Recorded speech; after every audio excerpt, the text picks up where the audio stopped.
right. It is Tuesday, December 13th, 2022. And if it's Tuesday, it can only mean one thing. It means it's time for Comic Book School Live. I'm glad you joined me tonight because I'm very excited about our guest. We'll be talking about writing. Our guest is an expert in writing for people who have ADHD. And my partner in writing, a 5-time Emmy-award winning television screenwriter. I have to over-enunciate that, don't I, Mike? You do, but you also got the number wrong. How many? Three. Only three.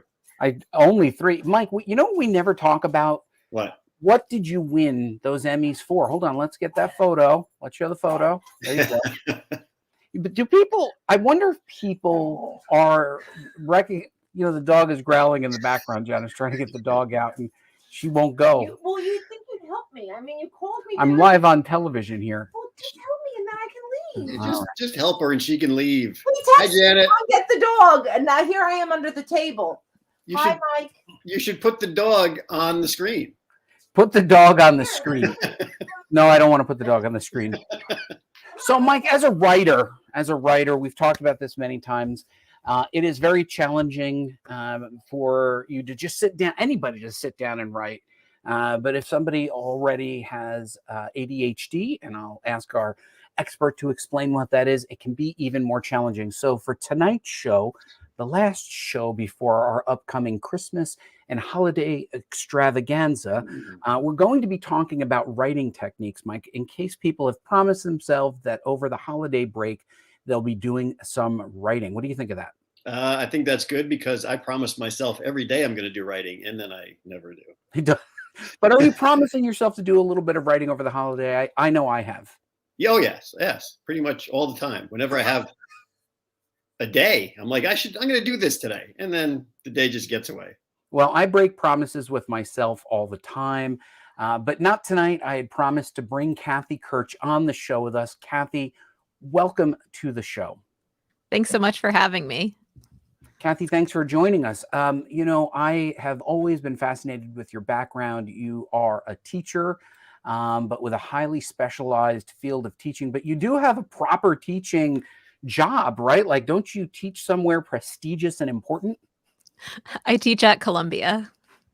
So, yes, that's pretty prestigious. Columbia is kind of important. Over here on the East Coast, Mike, that's like teaching at UCLA, right? Yes, it is. I live right down the street. You do. And I live right down the street from Columbia. There you go. So, Cathy, what is your background? How did you get to be a writer and a writing teacher before we get into the specialized work that you do? Sure. Well, my background comes from a little bit of a mix of things, in that I both have a writing background. I have a degree. I have an MFA in fiction, and my undergraduate degree was partially in English. But the other part of that undergraduate degree is neuroscience. And so being able to, I don't know if we've talked about this before. Hold on, Mike. Mike, do the reaction again. That's a combination, writing and neuroscientist. Books and brains, that's my, those are the things that I've been really passionate about. And so when I learned that I was ADHD, obviously I went into like hyper research mode and was like, well, now I have to learn everything that I can. And like, I vaguely remember some of the things that we learned in like my undergraduate neuroscience classes.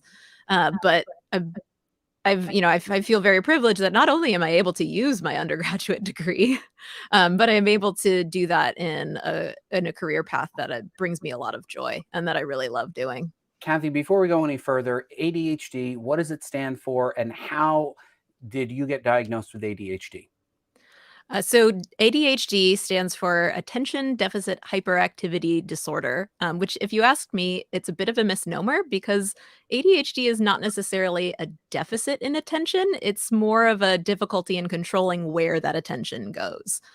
So that can look like getting easily distracted, which is kind of the stereotypical, squirrel, of what we imagine that ADHDers are.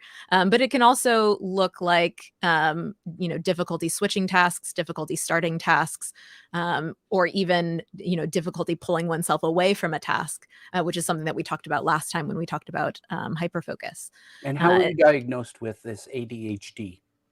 I was I saw a therapist, and about a couple sessions in, she recognized it in me immediately. I happened to find a therapist who also was ADHD, and game recognizes game. She saw it right away, and I guess the rest is history. But I wasn't diagnosed until I was 30, and so and that goes for a lot of women, a lot of folks, especially who have the inattentive type as opposed to the hyperactive type.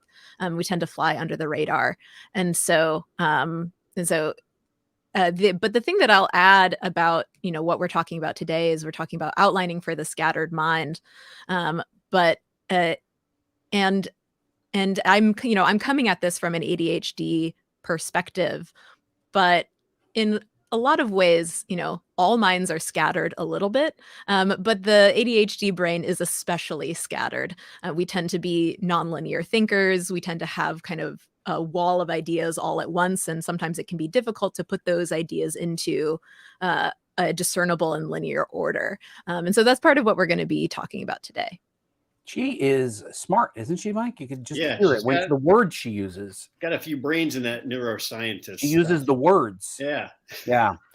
So here's what we're going to do tonight, Mike. We're going to do something that we have never done before. We're literally going to hand the comic book school controls over to Cathy. We're going to go hide backstage and snack.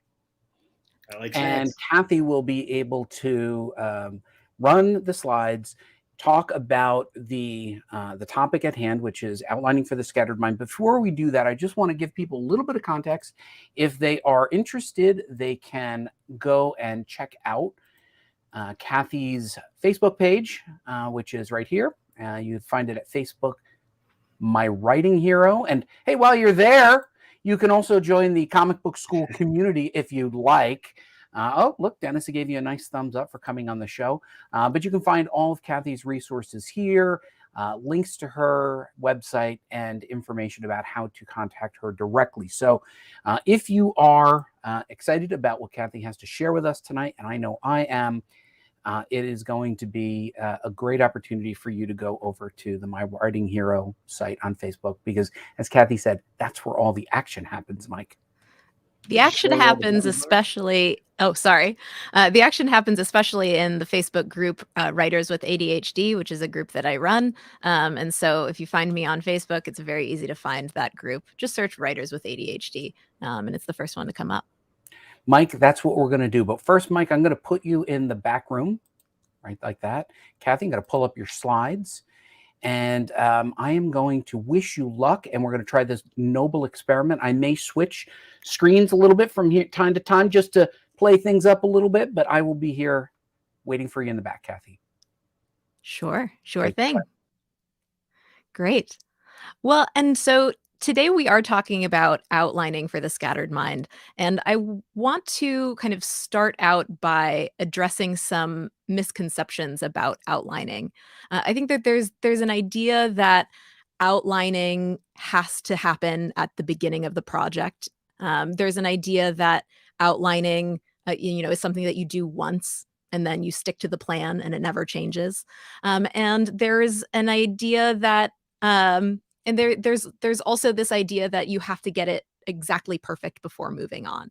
And that's simply not the case, right? You can create an outline at any point in the writing process. Outlines can change and evolve over the course of a project. And it doesn't have to be perfect because it can change and evolve. And so the outline is something that I want us to think about not as this kind of static thing that happens at the beginning.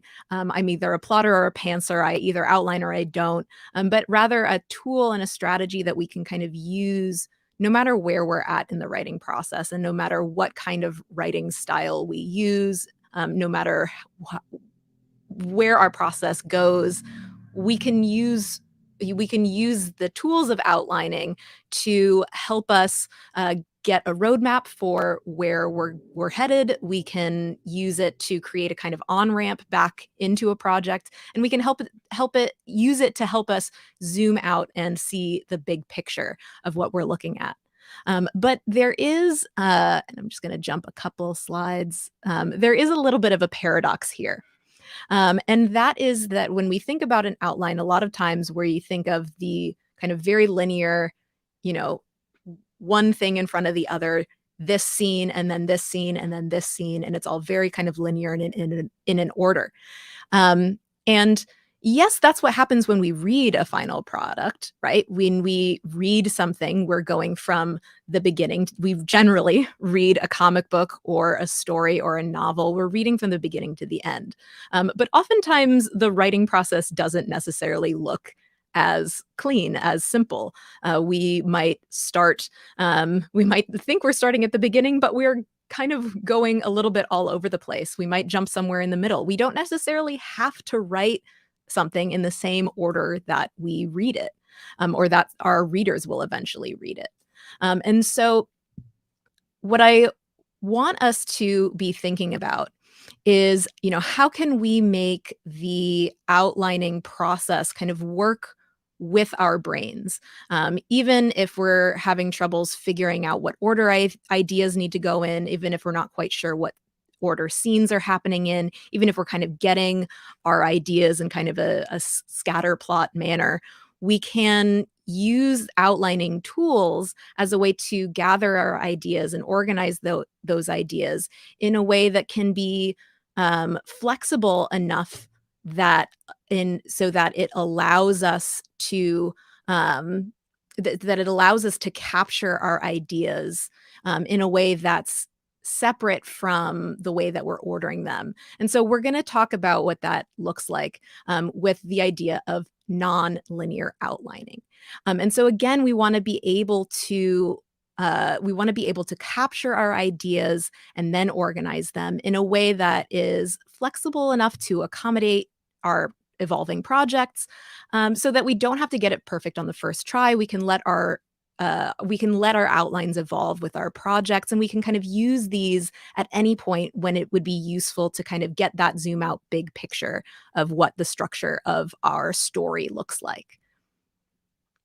And so nonlinear outlining is a term that I use to describe a particular outlining approach that collects and organizes ideas in a very flexible container. So it doesn't mean that you have to have the ideas marching out in a clean and neat order. It doesn't matter if all of the ideas are kind of happening at once. It doesn't matter if you're a nonlinear thinker like I am. The ideas don't have to come linearly. And we can still use these containers to enable us to move through the writing process with the tools that actually help us do the writing thing, help us make the words go. Because unless an outline is actually helping you do that, then it's not really doing its job. And so what nonlinear outlining is, it means that we're letting our ideas come as they are. We're not trying to force our ideas to march out neatly. We're not just saying, okay, what happens first and then what happens next and then what happens next. We're letting the ideas come as they are, even if they're coming out of order. We'll also this also means that we're using more flexible container, right? We don't need to write them because we don't need to write them in order. It means that we need a more flexible container as opposed to just a rigid, only going in one direction kind of container, like a typical Word document, right? Where we would type one after the other. It can be difficult to use that more rigid structure.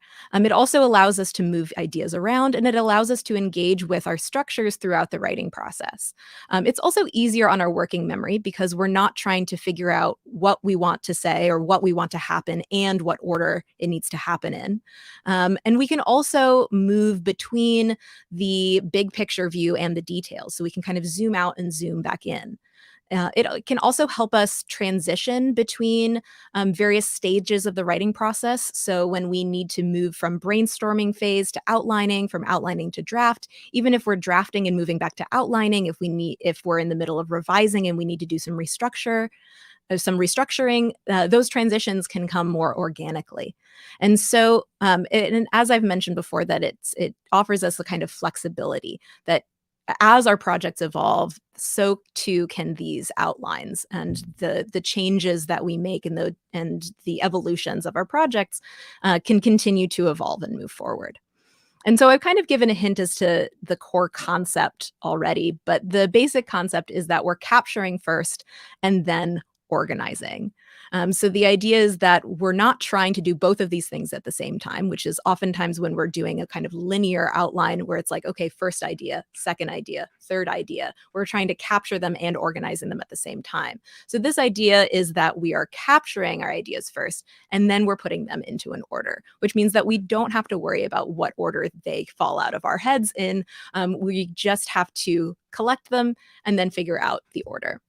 And so what I'm going to share with you, I'm going to share with you 3 different tools that allow us to do this. So we're going to look at 3 different tools, 3 different strategies that you can use in order to outline non-linearly. And some of these you may have used before, some of them you may have used but not quite in this context, and some of them you may be doing already.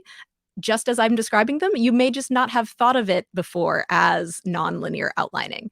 So definitely let me know if you're here live with us. Let me know in the comments if this is something that you've used, even if you didn't realize that that's what you were doing. And likewise, let me know if if you see something that is new to you that you're excited to try. And so the first tool is mind mapping. And this is a pretty common tool that a lot of times we're thinking about in terms of brainstorming, right? Where you're putting ideas on the page and drawing connections between them.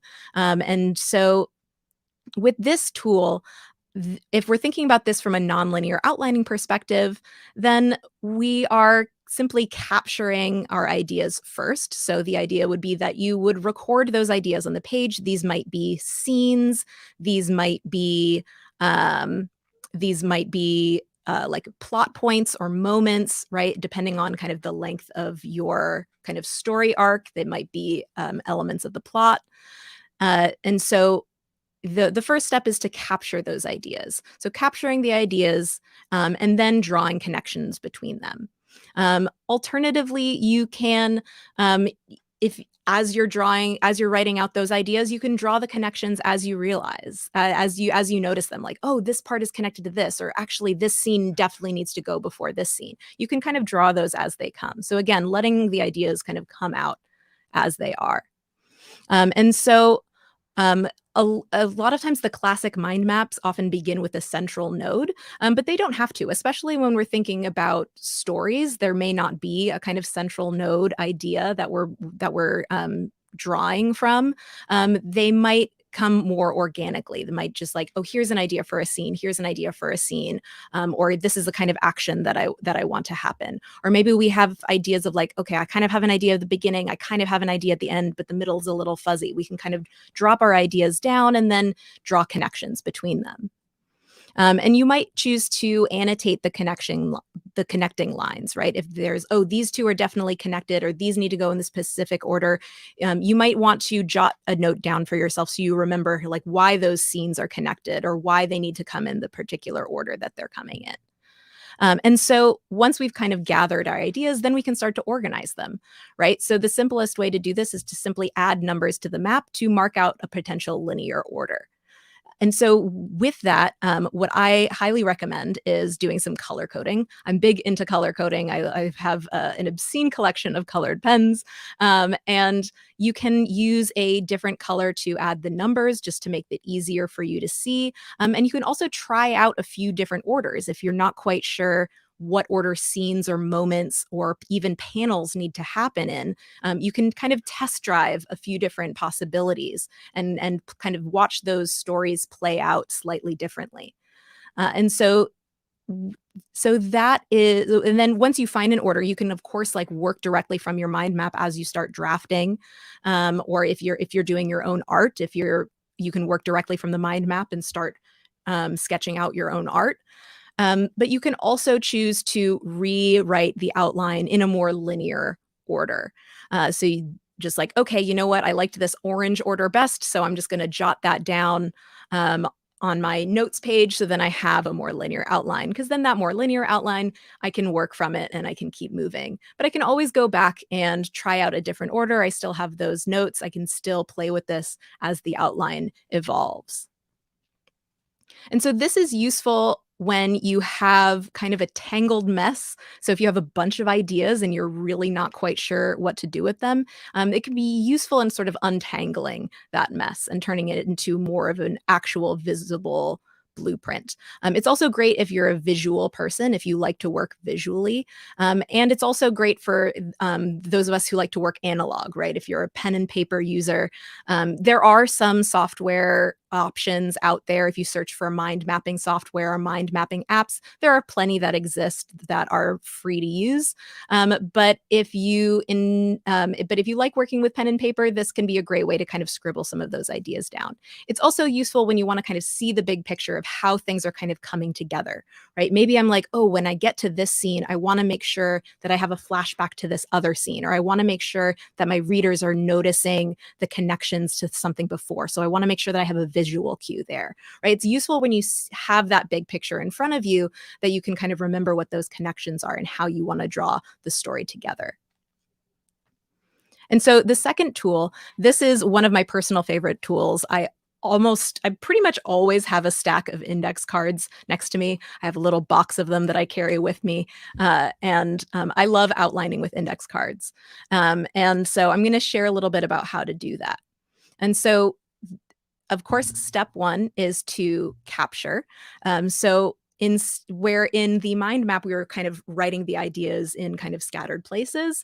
You would write the ideas or the potential scenes or the potential moments, plot points, writing each of those on an index card, right? So maybe it's a concept that you want, maybe it's a particular scene, maybe it's a particular point you want to make, a message that you have, a line of dialogue, and any of those can be an idea that you are capturing on that. So let's just say like we're moving around the scenes or even the panels, right? If you're, especially with a comic book, maybe you have ideas for panels, but you're not quite sure what the layout needs to be. And so this can be a really useful way to sketch that out. And so again, you can treat this as its own separate task, right? Like, okay, I'm just going to put all of the ideas, all of the different scenes or all the different panels on the cards, and you can kind of let that be its own task. Or you can kind of like carry your stack of index cards with you like I do. And then when you have an idea, you can quickly jot it down on a card. And that can be kind of an ongoing project or an ongoing way to capture and collect some of your notes. As I said before, I love color coding. And so using different colored pens can help, or even stickers can help kind of signify different aspects. I was doing some re-outlining and restructuring of a project where I had certain events that were happening in kind of like one timeline and certain events that were happening in another. And I color coded them so that I could quickly see, as I was sort of interspersing them in my structure, I could see kind of like which events had to do with which context. And so I love color coding. It really helps me as a visual person. And so that can be another way that you can help yourself register which ideas you're capturing.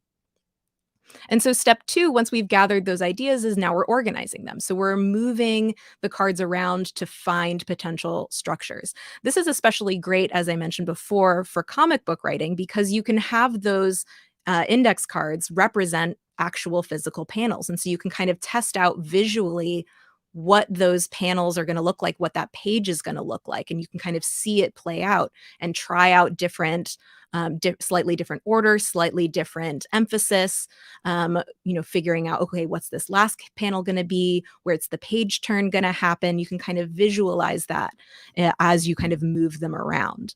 And so this, again, you can use this for general scenes of a larger story or even panels of a page in a comic book. And so you might choose to kind of like collect all of those ideas and then kind of group them into an order, right? So maybe you have, maybe it's like, okay, I kind of have idea of these kind of things happen in the beginning. These events are happening somewhere in the middle. These events are happening in the end. And then you can kind of organize each section. Or maybe you have a lot of times with a lot of writers that I've worked with, the middle can be particularly challenging. So maybe we know the order of the beginning, we know the order of the end, but we're not quite sure what's happening in the middle. And so we can kind of separate those out and group them together and then kind of organize them accordingly. The other option is we can just shuffle them around, right? Of just like, I don't really know what order these need to go in, but I'm just gonna move them around, try out different things. Sometimes I like to take pictures. So it's like, oh, this order might work. I'll take a quick picture, especially again, if you're working on a comic book and okay, here's an order of panels that I can try, snapping a quick picture and then okay, let me try a different one and then snap a picture. And then you can compare the different pictures of the potential structures for the panels on the slides or on the pages. And so this is useful. Again, it's useful if you're a visual person, especially if you like kinetic stuff, right? You like hands-on, you like getting, kind of getting your hands dirty, moving things around. It's again useful for the big picture, but you don't want to get lost in the individual pieces. So again, this is really great for restructuring. I used this, as I said, I used it recently when I had this like huge mess of a story and I needed to do a huge restructuring. And it was I would get so bogged down in the details when I tried to move the actual individual pieces around in the manuscript. But kind of shifting to index cards helped me kind of look at that big picture and move things around without kind of getting stuck and lost in the details. It's also useful when you're feeling overwhelmed. So if you're feeling overwhelmed by the process of structuring or restructuring, or even feeling overwhelmed in the middle of drafting, it can kind of help lower the stakes, right? Because you can get that zoom out. It's easy to reshuffle. Nothing's set in stone. It kind of takes some of that pressure off. It's another great option if you like the working with pen and paper, like with the mind map. But you can also, if you like this idea but want to work digitally, you can do a similar thing using digital slides. So something like PowerPoint or Keynote or Google Slides, you can have a similar effect. You can't quite see the big picture in the same way. You don't get the benefit of those like outlining the panels on a page in the same way as you do with the actual physical index cards. But this can be a useful way if you need to kind of outline and re-outline on the go and you want to have that slide deck with you. And so here's the last tool that I want to share with you as a way to apply the nonlinear outlining principle is by using spreadsheets. And this, I always get a little bit of a raised eyebrow because a lot of times we think of spreadsheets as something very cold and calculated and something that oh, that's not very creative. That's for math people. Well, I used to be a math people, and I find spreadsheets. That's not true. I was never a math people, but I was a science people. And spreadsheets can actually be useful for creative projects. And I want to share with you some of the ways that you can kind of use this tool as a nonlinear outlining container. So again, our first step is going to be capture, right? So just like we were adding one idea or one scene or one panel, we were adding them to the index cards. This time we're adding them to each row, right? We're not worrying about the order, we're just collecting them. And then the second step, we're organizing them, right? We at least with Google Sheets, I'm not sure about Excel or numbers, but if we're in Google Sheets, we can reorganize those. You can kind of drag and drop the rows really easily. So with Google Sheets, at least you can drag and drop. I'm not quite sure about Excel or Numbers. I really like Google Sheets because I can open it anywhere. This is not sponsored, but in any case, once you've captured them, you can kind of drag and drop and reorder the rows. And so there's a number of ways that you can kind of customize your spreadsheet for what you need. So you might just use that as just like a baseline outline. You don't even need any extra rows. You don't need anything fancy. All you need is just kind of one column, and you can still take advantage of that sort of drag and drop, right? Because then the outline can evolve, right? We're not stuck in one order. We can create a particular order. We can move along in the project. If we realize that it needs to change, drag and drop, easy peasy. We might create a column for the ideas. We might move right into the draft. We can even, if we're starting to do some drafting and realize that something needs to go in a different order, we can, again, drag and drop without interrupting the process. I've used spreadsheets to kind of keep track of things. So especially if you're collaborating with something, this might be useful to, keep track of the pages as they're getting done. Okay, is the script's done for this part, the art's done for this part, the lettering is done for this part, the coloring is done for this part. It can be useful to kind of like track the progress of certain things. And again, with that ability to kind of modify and reorder things as needed. And so I think my face might be covering that bottom corner. Yes, there we go. And so these are just some examples of things that we might use if you were to create a spreadsheet.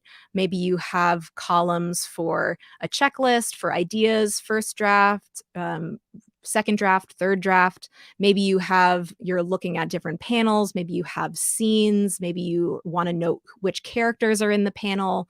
Maybe you have a column that you're putting the dialogue into.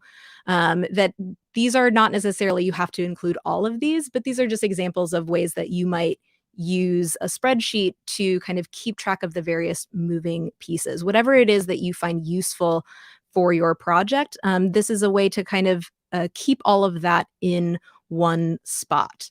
And so again, the reason that this can be useful, and I want to point out that this might not be the tool, everybody's favorite tool. It happens to be one of mine, but you might gravitate more towards the index cards or towards the mind map. But it's useful for keeping track of kind of the multiple moving pieces, right? We have we can kind of not just look at the order of scenes, but we can also keep track of some of the other moving parts, especially when there are the kind of visual aspects that we're keeping track of for a comic book. It's also useful when you want to kind of jump around in your process without losing your place. So an example that I would, that I mentioned before is, say you're starting to draft some piece, but you realize that this needs to go in a different order. Okay, cool. I'll just drag and drop and I can keep drafting even as I'm moving things around. It's also great if you prefer to work digitally, especially if you're using something like Google, or even if you have a file in Dropbox where you can kind of access it from anywhere. And it's also useful when you need to decide between different structural options, that you can kind of duplicate the column and try something else, or duplicating a whole sheet and trying out a different structure. It's also useful for kind of collecting and organizing notes, even if they're things that aren't necessarily going to go into the draft itself. You can throw in some notes in a column. And it's also useful for kind of, again, moving from different pieces of the process. So you can move from outlining to draft. You can kind of copy paste from one thing into the next. And you can even copy paste an entire column. Say eventually you have your whole script and it's in one column. You can copy paste that directly into a regular word processor, or even an email if you're communicating with a collaborator. And so to give a quick recap, I appreciate that little note, buddy. To give a quick recap, the basic nonlinear outlining strategy that we're using calls us to capture first and then organize, that we don't have to decide on the order at the same time that we're generating ideas, that we don't have to make all of those decisions at once, that we can kind of gather our ideas and put them in a flexible container, and then we can kind of move them around, which allows us to return to our outline and to create an outline throughout the process. So this might mean that we're using a mind map, we might use index cards, and we might use spreadsheets to do that. And so that might mean that you're outlining at the beginning. You might create an outline as you're restructuring, or you might create an outline as you're starting to review and make sure that all of the pieces are where they need to be. And so the idea of nonlinear outlining is that, again, that it's allowing us to kind of separate these tasks into separate the tasks of coming up with ideas and ordering those ideas in a way that is flexible enough to accommodate the evolving nature of creative projects and creative processes, and also to take some of the pressure off that we don't necessarily have to get things perfect on the first go. And so I would love to hear any questions that anyone has. I would love to hear your perspective, Buddy, because I know that we've had conversations before about outlining and how you like to work.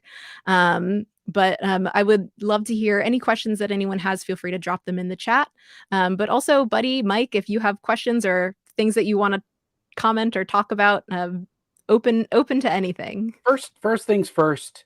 Thank you very much, Cathy. This was extremely detailed and helpful. You are a great educator. I can see that you are going to be terrific with the people who take your class. Real quick, I just want to add this to the stream. Next slide. Where can they find you? Oh, right here they can. Your places are Instagram, a Facebook group, Writers with ADHD, which I was able to find over here in case you're not sure which place to go to. We'll take you there to the Chrome tab, Writers with ADHD. We share that. That's the group. My membership is pending. I applied and my membership is unfortunately pending. I could probably listen. I'm here. I can't be in two places at once. They gotta vet you first, bud. And I should note, we'll add a link from the Comic Book School. There are 2 Comic Book School Facebook pages. We're moving everything over here, so look for the one with all the fun hashtags, and of course join Cathy's group, and you can again find Cathy on all the places as My Writing Hero, right, Cathy? That's it. That's sort of your thing. That's your jam. That's my jam. That's where you can find me. All right, so first off, Mike, have you ever done any of these types of techniques to plan your writing? I have used the index card method. I never thought to use the spreadsheet, which actually, when you first said it, I was like, that's weird. But then when you explained it, I'm like, oh yeah, you can just shift the columns and rows all around whenever you need them. That's a good idea. You've been writing longer than Cathy's been alive. She just dropped some truth on you. You did. It was good stuff. Yeah. I too, I have to say, I never thought of using Excel. It's on my computer, and never thought like, oh, I'll do Excel. The index cards I've done, and then what I do, Cathy, is I promptly lose them. That's a key part of my process too. Yeah, or use them to stack my coffee mug a little higher. I do find visual mapping. The one slide that you had of visual mapping. Let's see if we go back to this one. This one was super duper. This I've done a lot. Yeah. And you know what? When I do this, and I don't know, Mike, do you do this? When I'm visual mapping, I will generally not just do this for the core story, but I will circle who I believe to be the central character, and then build out all the circles of what their relationships are with that character, but also what their relationships are with each other. So if you look at, the relationship between 2 and 3, if they know each other, you have the relationship with the primary protagonist, and then the supporting characters, what's their relationship, not just the protagonist, but to each other. That to me seems more confusing. No, Cathy was saying I love, and you interrupted her. So, Mike, why don't you just let Cathy say I love and whatever it was about Right. what I was explaining, and then you can be critical. Go ahead, Cathy. I was just going to say that I love that you brought up a kind of like something that, because this we talked about kind of mind mapping, or you called it visual mapping in terms of kind of plot structure. But what I'm hearing from you is also kind of mapping out the kind of other sorts of connections and things that are happening in the story. I've used this kind of mind mapping. I haven't thought about this in a while, but I've used this before. So thank you for bringing this up. I've used this before to think about like character motivations, right? Like here's this thing that this character wants. Why? Okay, and what happened, and what are the like kind of mapping out a backstory or other sorts of motivations and conflicts and things that are never going to be on the page, but that I need to know as a writer in order to make those conflicts and those characters come Mike, across in a Cathy's real the way. teacher you love to have, because you can say the stupidest thing and Cathy will work really hard She'll to make integrate it and make you feel included. Like, oh wow, that stupid thing you said, that wasn't. Look, I'm going to validate that and make you. That's a good idea. Let me make it better. let me make sense of your babble. So that's It's a yes and yes and yes and she's improving the whole way. I really do, though. I do that central character and then the mapping and then their motivation, but then what are all of their motivations? Mike, how do you do your mapping at all? And did this give you any ideas for what you'll do during the Christmas and holiday break when you complete the projects you promised yourself you would do? Yeah. Like I said, I've used the index card idea, and I like that idea. I've also used I have a magnetic whiteboard that I just have little strips of magnetic white stuff that I can write on and toss around the. You really use that? I do, and then I can rearrange them and move them around wherever I need. I want you next year to show me that whiteboard. Yes, I can show you next time. I will like that very much. All right, Cathy, couple of things before we go into the final segment. Question that we ask all of our guests: what is one thing you wish you had learned earlier in your career? Now you can pack career any way you want, right? You're a professional educator, you're a professional writer, you're also the president of Mike Fasolo's fan club, right? Yeah. Sure. Sole member. Go ahead. Yeah, your membership is pending, buddy. She just booted me out of the Facebook group. One thing that I wish I learned earlier, I'm going to answer this from a writing perspective, just because that's the mindset that I'm in right now. I wish I learned earlier that there's not like some sort of magic pill strategy that like once you find it, you're going to have no writing problems ever again. Well, and I realize that that's coming out kind of in a negative way, but I mean it in a more sort of like positive and freeing way, in that I know for me, especially as someone with ADHD, whose brain craves novelty, I'll find like a system or a strategy or a new tool in the toolbox that I'll get so excited about and be like, this is it. This is solving all my problems. This is the be all end all of all of my entire writing career is going to be wonderful now that I have this thing. And then the novelty wears off and my brain gets bored with it. And it stops working. And for a long time, I kind of just spent my time kind of beating myself up, trying to like, oh, this worked before, so it should work again. And I should just be able to hop back in and just like make it happen the way that it did before. And I think in recognizing that that's just part of the natural cycle of the way that my brain works. I'm going to get excited about something. It's going to work great for a while, and then it's going to stop. And that's okay. And that's just part of the way that my brain operates. And it means that I don't have to find the perfect thing. I can find the thing that is perfect for right now. I can let it work its magic right now. I can use it to the best of my ability. And when it wears off, and I can move on to the next thing. And that's why I always advocate now for building our toolbox so that we can return to tools later on that have worked in the past, but that we're not stuck with those. And so like the more kind of tools that we gather, then the more things we have in our arsenal that we can kind of turn to and try out when we reach those obstacles, when we reach those kinds of speed bumps in the process.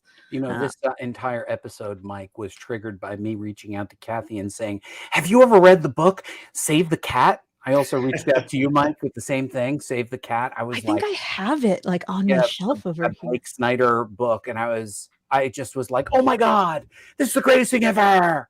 And I was like, Cathy, you ever write with this? And she was like, okay, take it down, fast. She's like, take a breath, bud. Take a breath. And I don't mean because you're sweating. Not good. And then Cathy, go ahead, Cathy, literally have it within reach. I have it. Long arms. I too got excited about it and I have the novel version. I haven't read it. You didn't read it? No, I got really excited about it and then I moved on. Yeah, that's a momentary excitement. Mike, did you ever read the book? Yeah. I read Save the Cat. Yes, I haven't read the Write the Novel one, but I read the original. I read the base book and I'm finishing up the screenplay one. Screenplay one came out last year, so it's very contemporary, unlike reading Story by Robert McKee, which uses Chinatown. Yeah. You're like, I got to go to the library and get Chinatown out. But no, Cathy, I think the important thing is that you need to forgive yourself that if Save the Cat worked 2 years ago, it might not work today. Yeah. Or if it worked 2 years ago and it might still work today, even if it didn't work 1 year ago. And so it's useful to have these tools in our arsenal that we can return to when we need them. But there's no pressure that there's going to be one thing that's going to stick with us forever, because sometimes that's just not the case. And sometimes we'll use a tool for a while and then we'll stop and then we'll come back to it and then we'll stop again. And that's just kind of part of the cycle and the rhythm of, at least for me, what my writing life has become, and learning to be more gentle with myself in that process and accepting of the fact that like sometimes the things that worked once don't work again, and that's not my fault and that's not the tool or strategy's fault. That's just part of life, and that just means that there's something else out there that I can try. Mike, I'd encourage you to be more gentle with yourself. You're going to pull a muscle one day. Well, sometimes, got to go a little rough. You do have to go a little rough. Professor Kirch, for aspiring writers, ADHD or otherwise, can they check out your Writers with ADHD to talk about writing, or must they be diagnosed? You do absolutely not have to have a formal diagnosis to join in the conversation. If you have questions that if you're not quite ready to join the group, you feel free to DM me on Instagram at My Writing Hero. We can talk more personally. But the Writers with ADHD Facebook group is open regardless of your diagnostic status. I recognize that formal diagnosis is a privilege, and it's not always easy to acquire, especially for those with ADHD. It can be a little bit of a catch-22. It's like, oh, I have to show up on time for an appointment with all the right paperwork, and I have to call someone on the phone. So yes, you're absolutely more than welcome in our community, and absolutely happy to continue the conversation. That is fantabulous. Cathy, thank you so much for joining us. I am going to put you backstage for a few minutes, Cathy, and we will. You may pop back in and out as necessary. I feel like I just went through an entire semester. Yeah, but it was good stuff. Yeah, it was all very useful. Did you had a formal education? Did you major in screenwriting, or you were like minored in screenwriting or something? No, my major was literature. I majored in reading. Any particular literature, Mike? No, just whatever they threw at me in the classes. Read that. I was like, all right. Wait, so you actually have a degree, a bachelor's degree in literature? In literature. You have a minor? No. No, not in like Not in neuro, neuroscience. Kathy, what did you what? Neuroscience. Neuroscience. Okay, so she was neuroscience. I was thinking of that as my minor, but then I said that. You should have Let's just work. minored it. She has a master's degree in words. She has a master's degree in the words.